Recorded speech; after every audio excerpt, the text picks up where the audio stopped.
안녕하십니까. 시니어 여행이야기입니다. 오늘은 어릴 적 친구 4명이 3월 7일부터 10일까지 3박 4일간 중국의 시니어들이 가장 선호하는 도시인 대련, 즉 중국어로 따렌을 자유여행으로 다녀온 이야기를 해보려고 합니다.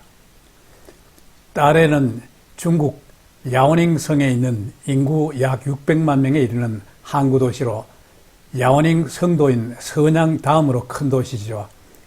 이곳은 20세기 초 러시아와 일본의 지배 아래 산업 중심지로 발전하였고 1950년대 이후 중공업과 경공업이 골고루 발전함에 따라 중국 동북지방에서 가장 발전한 도시가 되었습니다. 특히 북방의 홍콩으로 불리는 따렌은 중국에서 학업은 베이징에서 일은 상하이에서 노후는 따렌에서라는 말이 유행할 정도로 중국 시니어들에게 선망의 대상이 되는 도시입니다.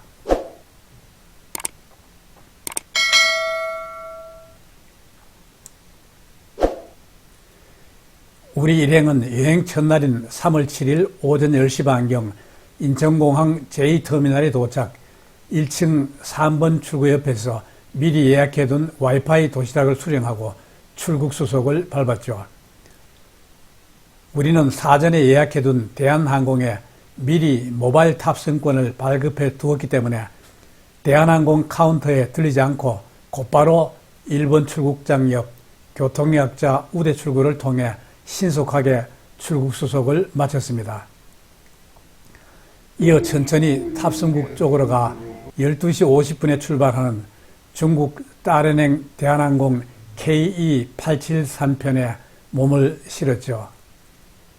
가는 도중 항공사에서 제공하는 에그 샌드위치와 간단한 음료를 먹다 보니 금방 중국 시간으로 오후 1시 15분에 따렌 저수이즈 공항에 도착하였습니다.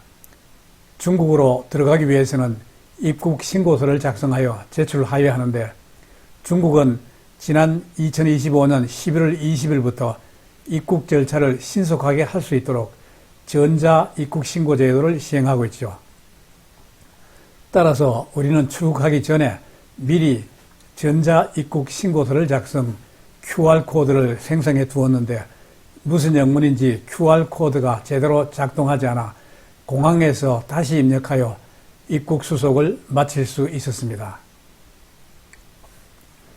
입국 심사를 마친 다음에는 와이파이 도시락을 연결하고 DiDi 어플을 이용 택시를 호출하였고 택시를 타기 위해 따렌공항 23번 출구로 나가 횡단보도를 건너 좌측으로 돌아 DiDi 택시 승차장으로 갔습니다.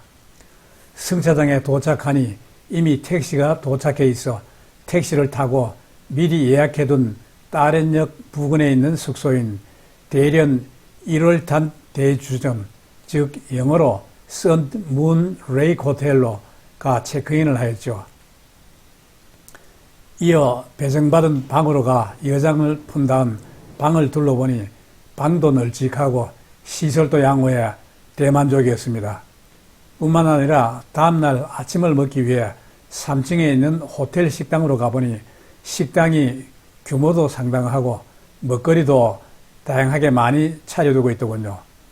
우리는 이 호텔에 3일간 머물면서 매일 아침 이 식당에서 맛있게 아침을 해결하였습니다. 이 호텔은 트윈룸 방 2개를 3일간 조식을 포함하여 우리 돈 35만 원에 예약하였기 때문에 1인당 하루에 조식 포함 3만 원도 되지 않아 가성비가 무척 좋다는 생각이 들더군요. 호텔에서 잠시 휴식을 취한 다음에는 호텔에서 멀지 않은 곳에 있는 러시아풍 거리로 갔습니다. 러시아 거리는 러시아의 19 내지 20세기 건축 풍경을 보여주는 건축물이 즐비한데 여행 비수기 탓인지 거리는 무척 한산하고 많은 가게들이 문을 닫고 있더군요. 러시아풍 거리에는 드문드문 러시아 기념품, 러시아 인형 공예품을 판매하는 곳이 보이네요. 함께 러시아풍 거리를 구경해 보시죠. 러시아풍 거리를 둘러본 다음에는 저녁을 먹기 위해 서안로 먹자거리로 갔습니다. 서안로 야시장은 입보다 눈이 먼저 즐거운 곳으로 중국 각지의 음식을 한 곳에서 맛볼 수 있죠. 우리는 이곳을 돌아다니면서 여러 가지 음식을 구경하였습니다. 그러던 중 한 곳에서 달에는 명물로 알려진 성게만두를 파는 곳이 눈에 들어와 자리를 잡고 앉아 성게만두와 조개구이 등을 시켜 먹었습니다. 성게만두는 다른 만두에 비해 값이 비싼 편인데 그래서인지 맛이 괜찮다는 생각은 들더군요. 그리고 다시 시장을 둘러보다가 눈에 들어온 양꼬치와 오징어 꼬치 등을 사들고 호텔로 돌아와 밤참으로 맛있게 먹었습니다. 여행 2일차에는 오전에 따렌에서 제일 높은 해안 전망대인 연화산 전망대로 가기 위해 전망대로 올라가는 미니버스 승차장으로 갔습니다. 전망대로 올라가는 방법은 첫째는 도보, 둘째는 미니버스, 셋째는 전동차 또는 케이블카를 이용하는 방법 등이 있으나 도보로는 약 25분 정도 소요되고 미니버스는 편도 10위안, 우리 돈 약 2,000원 정도로 7분 정도 소요된다고 하네요. 한편 케이블카는 편도 60위안인데 우리가 갔을 때는 케이블카가 운행되지 않고 있었고 설령 운행을 하고 있다고 해도 타고 내릴 때 속도가 빨라 시니어들에게는 적합하지 않다고 하더군요. 그래서 우리는 버스 타는 곳으로 가 왕복 20위안의 표를 사고 미니버스를 타고 전망대 쪽으로 올라갔죠. 버스는 전망대 아래쪽에 있는 정류장까지 태워주는데 거기서 조금 걸어 전망대 위로 올라가면서 보니 붉은 천에 소원을 적은 천 조각이 무수히 많더군요.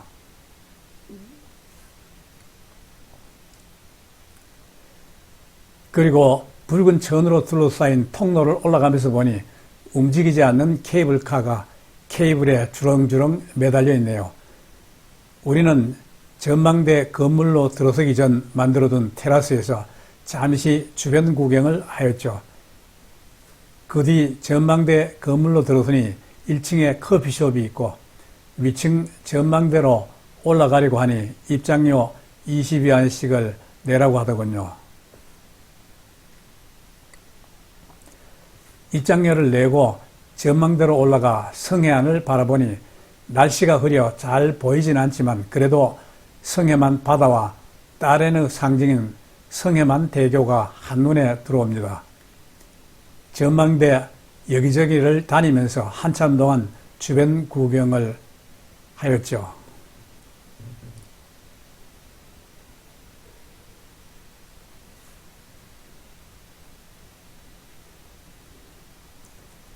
전망대에서 주변 풍경을 감상한 다음에는 전망대 건물 1층에 있는 카페 2596에서 케이크와 커피를 시키고 잠시 휴식을 취했습니다. 조금 후 나온 커피에는 2596이라는 글자와 따렌이라는 글자를 선명하게 적어두고 있네요. 2596이라는 숫자는 연화산의 높이 259.6m에서 따온 것이더군요. 연화산 전망대를 둘러본 뒤에는 다시 버스 승차장으로 내려와 미니버스를 타고 올라갈 때 미니버스를 탔던 탑승장으로 되돌아 나왔습니다. 그리고 다시 택시를 불러 타고 점심을 먹기 위해 성해광장 부근에 있는 해산물 식당을 찾았는데 성해광장 부근의 대부분의 식당들은 문을 닫고 있어 지금이 비수기임을 말해주고 있더군요. 겨우 식당 하나를 찾아 안으로 들어서니 손님은 거의 보이지 않네요. 우리는 이 식당에서 따렌의 명물인 성게만두를 비롯하여 탕수육, 전가복, 우육면, 청도맥주, 따렌 라오저 술 한 병 등으로 든든하게 배를 채웠습니다. 그런데 중국의 관광지 식당 계산서를 보면 우리나라 사람들이 이해할 수 없는 것이 하나 있죠. 그것은 다름 아니라 중국의 식당에는 수저와 앞접시 등을 소독하여 봉투에 담아놓고 손님이 오면 봉투 하나씩을 앞에 놓아주는데 봉투를 뜯어 수저 등 창구를 사용하면 사용료를 별도로 받는 것입니다. 저는 오래전 중국에 잠시 거주할 때 관광지 식당에서 명세서에 있는 이것이 무엇이냐고 따진 적이 있었는데 지금도 마찬가지더군요. 점심을 먹은 후에는 식당 부근에 있는 아시아 최대 규모의 해안광장으로 시원한 바다 전망과 산책로가 있는 성해광장으로 갔습니다. 성해광장은 따렌시 창립 100주년을 기념하기 위하여 1997년에 건립하였으며 따렌시 시민들의 주말 휴가 및 관광의 명소로서 해마다 광장에서 국제 맥주 축제, 마라톤 대회, 걷기 대회, 불꽃 축제 등 행사가 진행된다고 하더군요. 성해만 부근에는 관광객이 많이 보여 여기가 유명 관광지라는 사실을 말해주네요.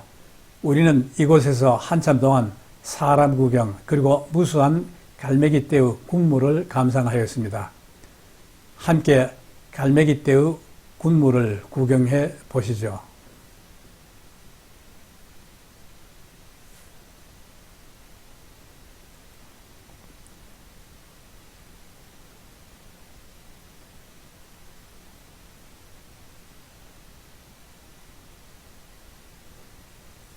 한편 이곳에서는 매일 저녁 7시 30분과 8시 30분에 레이저 쇼가 진행된다고 하는데 기다리기도 지루하고 별로 볼 것도 없을 것 같아 구경은 생략하기로 하였습니다.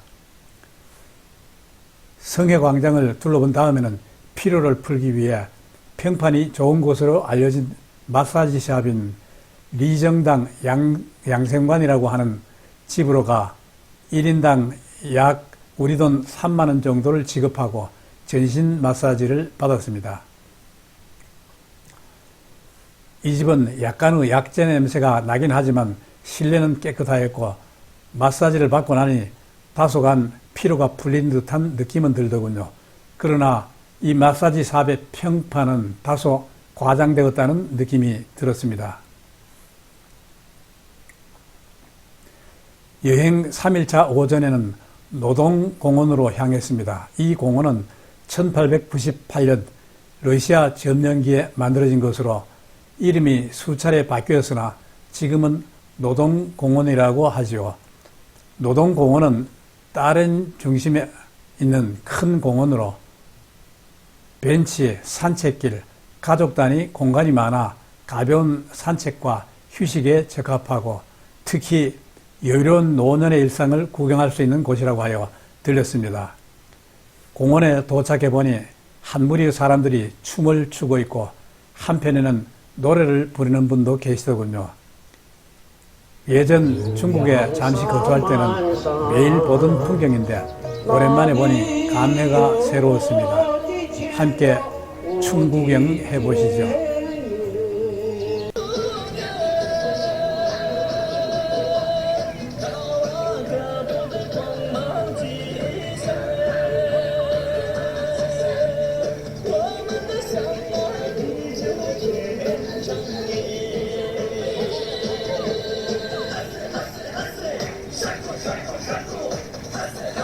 노동공원을 둘러본 다음에는 동양의 베네치아라고 하는 동방수성으로 갔습니다.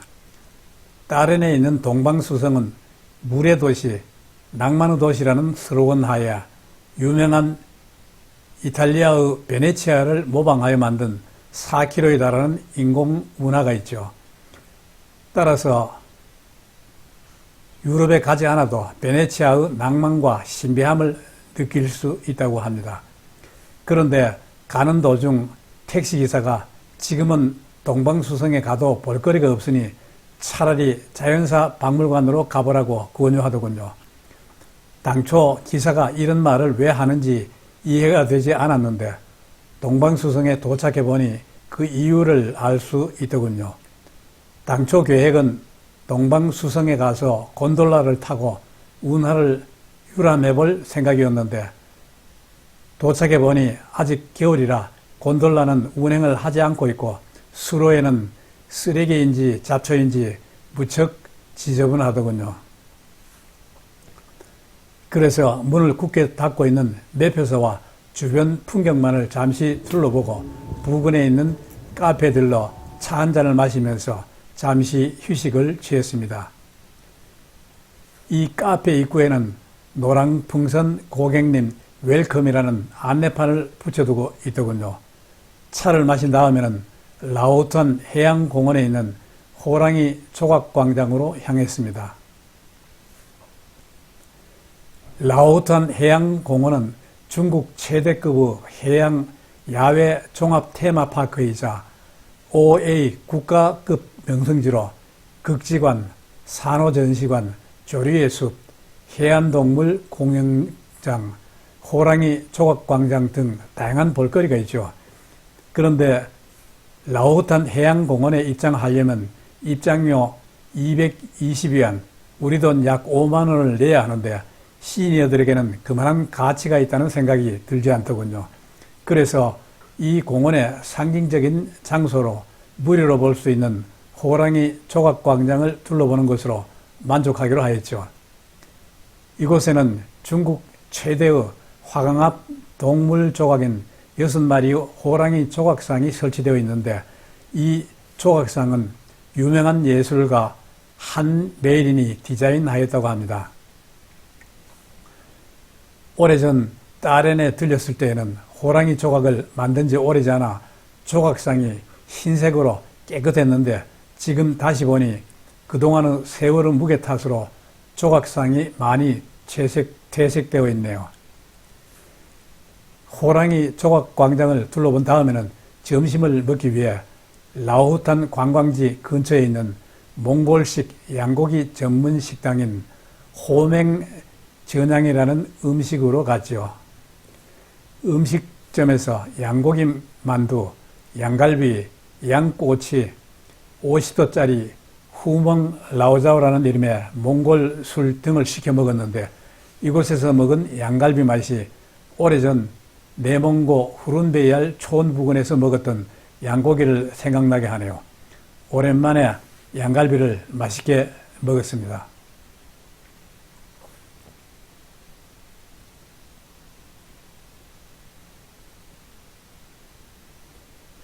점심을 먹은 다음에는 다롄 시내 중심 광장인 중산 광장으로 잠시 산책을 하러 갔습니다.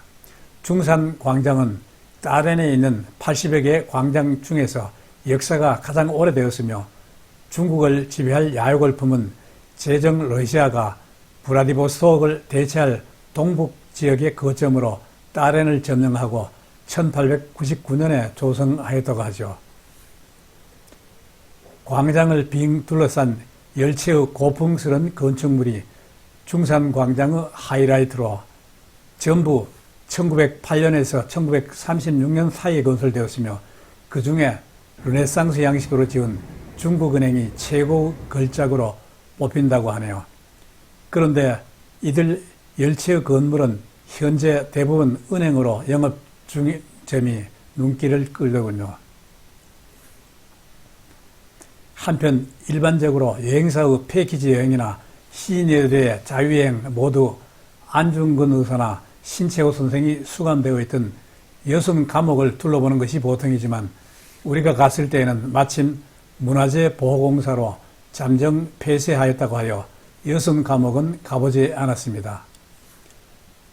돌이켜보면 다롄은 우리나라에서 가까워 비행시간이 짧기 때문에 항공권도 왕복 10여만 원에 지나지 않을 뿐 아니라 택시비, 호텔비, 맛있는 음식값이 비교적 저렴한 반면 볼거리가 많아 우리나라 시니어들에 있어서도 가성비 좋은 여행지 하나로 추천할 만하다는 생각이 들었습니다. 우리 일행은 이번 3박 4일 다롄 여행에서 1인당 40여만 원으로 어느 정도 만족한 여행을 하였습니다. 다만 지금은 비수기라 관광객이 많지 않아 관광지가 조금 썰렁한 기분이 드는데 다롄의 여행 성수기는 5월에서 8월까지라고 하니 성수기에 들려보는 것이 좋겠다는 생각도 해보았습니다. 지금까지 3박 4일 동안 중국의 시니어들이 가장 선호하는 도시인 따레느 관광지를 둘러본 이야기였습니다. 다음 편에서는 이번 여행을 통해 체득한 시니어들의 다른 여행에 알아두면 좋을 만한 여행 팁에 대하여 말씀드리겠습니다. 시청해 주셔서 감사합니다.